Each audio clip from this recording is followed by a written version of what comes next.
ज़य्यनन नबिय्यीन बिहबीबिहिल मुस्तफ़ा व मन्ना अलल मुअमिनीन बिनबिय्यिहिल मुज्तबा। अस्सलातु वस्सलामु अला सय्यदिना व मौलाना मुहम्मदिन खैरिल वरा व अला आलिहि व अस्हाबिहिल मुतअद्दिबीन बित्तक़वा। अम्मा बअद फ़अऊज़ु बिल्लाहि अस्समीइल अलीम मिनश शैतानिर लईनिर रजीम। बिस्मिल्लाहिर रहमानिर रहीम। कुल ला अस्अलुकुम अलैहि अजरन इल्लल मवद्दत फिल क़ुरबा। सदक़ल्लाहु मौलानल अज़ीम। इन्नल्लाह व मलाइकतहु युसल्लूना अलन नबिय्य या अय्युहल्लज़ीना आमनू सल्लू अलैहि व सल्लिमू तस्लीमा।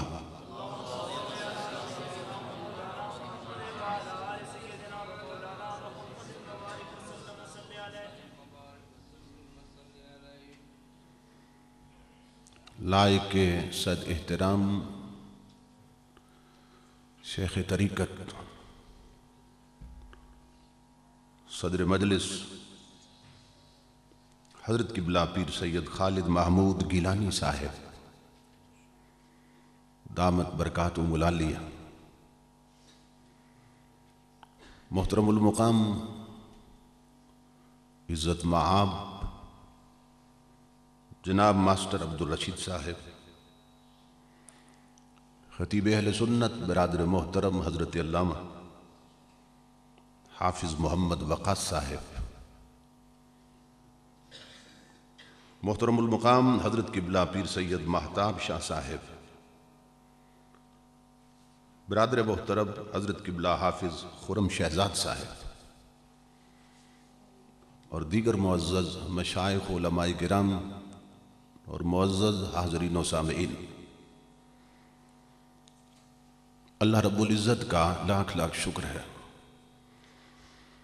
कि जिसने अपनी तौफ़ीक़ ख़ास से आपको और मुझे अपनी पाक बारगाह में हाज़िरी का शरफ़ अता किया और शुहदाए करबला की बारगाह में गुलहाए अक़ीदत पेश करने की सआदत अता फ़रमाई। इस अज़ीम शान प्रोग्राम के इनेक़ाद पर मैं आप तमाम हज़रात की खिदमत में बिलउमूम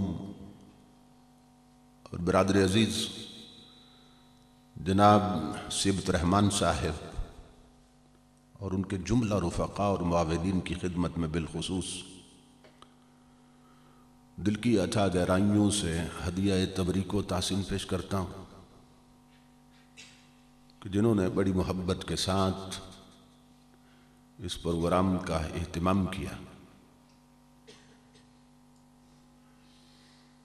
अल्लाह रब्बुल इज़्ज़त हम सब की हाज़िरी को शरफ़ क़बूलियत अता फ़रमाए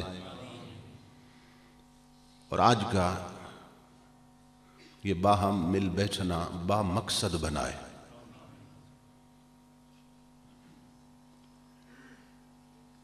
इस्लाम में तकरीरों का सिलसिला इसीलिए शुरू किया गया कि इनके वास्ते से और इनके ज़रिए से हुजूर की उम्मत तक हुजूर का पैगाम पहुँचाया जाए।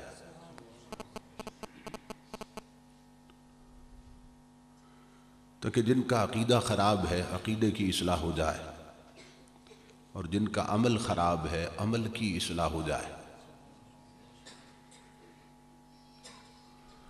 लेकिन हमने बदकिस्मती से हुजूर की तालीमात को एक तरफ रख दिया और अपने खुद साख्ता तसव्वुरात को दीन समझ लिया। महफिलों में आते भी हैं तो सिर्फ कानों का चस्का पूरा करने के लिए, ज़हनी तअय्युश के लिए, जिसकी वजह से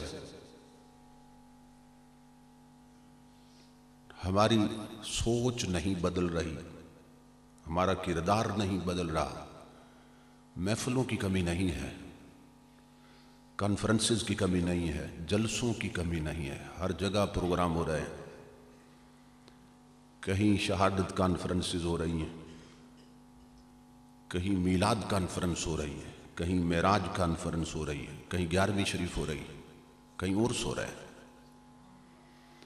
कहीं कुल शरीफ की मजालिस हो रही हैं, कहीं चेहलम और 40वें हो रहे हैं, कहीं बरसियां और सालाने हो रहे हैं। महफिलों की कमी नहीं है। फिर क्या वजह है? मस्जिदों में नमाजियों की कमी क्यों है? घर में तिलावत कुरान करने वालों की कमी क्यों है? बापर्दा इस्लामी लिबास में निकलने वाली बच्चियों की कमी क्यों है? उसका सबब यह है कि हमने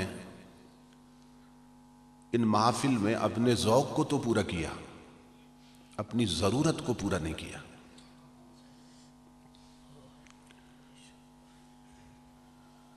मुहर्रमुल हराम के प्रोग्रामों में अक्सर लोग जब घरों से चलते हैं तो एक ख़ास मिजाज बना के चलते हैं। जो खिताब करेगा वो दौड़े कैसे पड़ेगा, शेर कैसे सुनाएगा, मज़ा आएगा कि नहीं आएगा। तो कौम अपने चस्के पूरे करती रही है, अपने ज़ौक़ पूरा करती रही है और अपनी ज़रूरत से नज़र हटा ली, जिसकी वजह से आज हमें ये दिन देखने नसीब हो रहे हैं। तो पूरी एहसास जिम्मेदारी के साथ आपने यहां बैठ के मेरी गुजारिशात सुननी है और मैं कोशिश करूंगा कि आपका वक्त ज़ाया न किया जाए, क्योंकि हुजूर की उम्मत लुट चुकी है, हमारे पास कुछ नहीं रहा। तो इस भटके हुए आहू को फिर लाना है सूए हरम और चौखट मुस्तफ़ा की तरफ और तालीमात मुस्तफ़ा की तरफ। तो इमामुल अंबिया के गुलामों में नौजवान भाइयों को हदिया तबरीक व तासीन पेश करता हूँ कि जिन्होंने इंतहाई मोहब्बत के साथ, अकीदत के साथ और एहसास दर्दमंदी के साथ, एहसास जिम्मेदारी के साथ आज के इस प्रोग्राम का एहतमाम किया। अल्लाह रब्बुल इज़्ज़त हर एक को कदम कदम पे अजर अज़ीम अता फरमाए। हमारे इस्लामी साल का आगाज मुहर्रमुल हराम के माह मुक़द्दस से होता है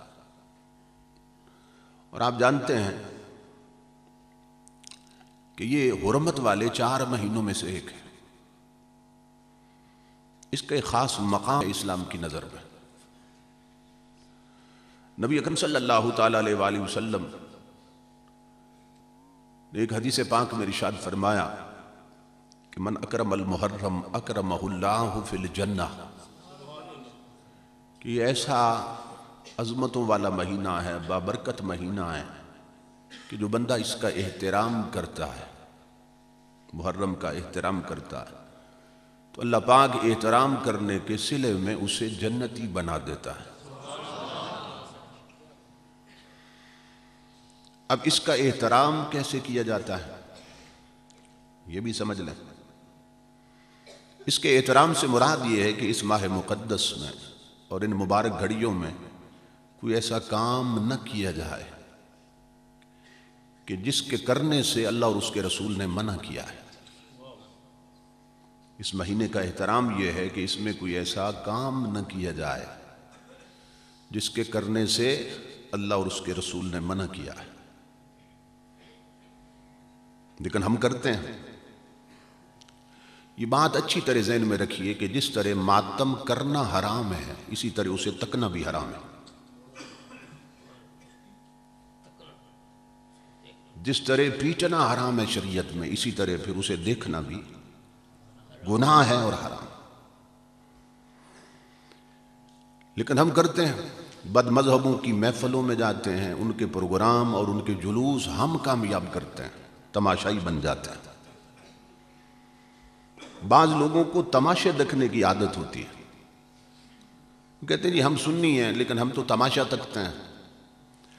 इन तमाशा तकने वालों के बारे में नबी अकरम सल्लल्लाहु अलैहि वसल्लम ने फरमाया कि जब दज्जाल आएगा तो वो भी तमाशे दिखाएगा। वो एक नेगेटिव पावर है, वो भी तमाशे दिखाएगा। पत्थरों से पानी के चश्मे निकाल देगा, बंजर ज़मीनों से फसलें उगा देगा, इशारा करेगा तो बादल आएंगे और बारिशें शुरू हो जाएंगी। तो जिन लोगों को तमाशा देखने की आदत होगी वो कहेंगे हम जानते हैं वो काफिर है, दज्जाल है, झूठा है, हम सिर्फ उसका तमाशा तकते हैं। इमामुल अंबिया फरमाते हैं कि वो जाएंगे तमाशा देखने के लिए, जब जाएंगे तो मोमिन होंगे, पलट के आएंगे तो काफिर हो चुके होंगे। तो ये जो तमाशे देखते हैं ना कि हम तो तमाशा देखने जाते हैं, उनके ईमान नहीं बचते, याद रखिए। तो नबी अकरम सल्लल्लाहु ताला अलैहि वसल्लम ने फरमाया कि इस महीने में कोई ऐसा काम न किया जाए जिसका करना शरीयत ने मना कर दिया है। एक और हदीस पाक में नबी अकरम सल्लल्लाहु ताला अलैहि वसल्लम ने फरमाया अफज़लुस सियाम बादा रमज़ान शहरुल्लाहिल मुहर्रम, कि रमज़ान शरीफ के बाद जिस महीने के रोज़े अल्लाह को सबसे प्यारे लगते हैं वो मुहर्रम का महीना है। एक तीसरी हदीस पाक में नबी अकरम सल्लल्लाहु ताला अलैहि वसल्लम ने फरमाया कि मन साम यौमन मिनल मुहर्रम फलहू बिकुल्ले यौमिन सलासीन, कि ये मुहर्रम अल्लाह की बारगाह में ये मकाम रखता है कि इस महीने के एक दिन का जो मेरा उम्मती रोज़ा रखता है, अल्लाह पाक उसके नामा आमाल में 30 रोज़ों का सवाब लिख देता है। ये हुजूर की तालीम है। यानी जिनका हम कलमा पढ़ते हैं वो फरमाते हैं कि ये रोजे रखने का महीना है, और हमने ये समझा है कि ये चावल खाने का महीना है, हमने ये समझा है कि शरबत पीने का महीना, हमने समझा ये लंगर उड़ाने का महीना। आका फरमाते हैं ये रोजे रखने का महीना। और चावल भी उनके खाते हैं जिनके खाने ही हुजूर ने मना फरमा दिया, लंगर भी उनका खाते हैं जिनका खाना ही सरकार ने मना फरमा दिया। अब सोचिए कि हम दीन से कितने हट गए, शरीयत से कितने दूर हो गए। इमामुल अंबिया ने फरमाया इन्नल्लाह अख्तारनी, कि पूरी कायनात में से अल्लाह रब्बुल इज्जत ने मुझे अपने लिए चुन लिया, अपने लिए चुन लिया। और वख्तारा ली असहाबन, और फिर बाकी कायनात में से मेरे लिए मेरे सहाबा चुन लिए, मेरे असहाब चुन लिए। और फजाअल अली मिनहुम वज़रा व अंसारा, और वो जो मेरे लिए चुने उन्हीं में से मेरे कुछ वजीर बना दिए, कुछ मेरे मददगार बना दिए। फिर हुजूर ने खबर दी, फरमाया सयखरुजु फी आखिर ज़माने कौमुन युसम्मून राफिज़ा, आखिरी जमाने में एक कौम आएगी जिसको राफिज़ी कहा जाएगा। सरकार ने फरमाया उनकी पहचान क्या होगी, युनक्किसूनहुम, वो मेरे सहाबा को भौंकेगी। वो जो राफिज़ी होंगे वो मेरे सहाबा की तौहीन करेंगे, उन पे तबर्रे बोलेंगे। अब सुनो हुजूर का फतवा उनके चावल खाने वालों और उनके लंगर में जाने वालों और मजलिसों में जाने वालों।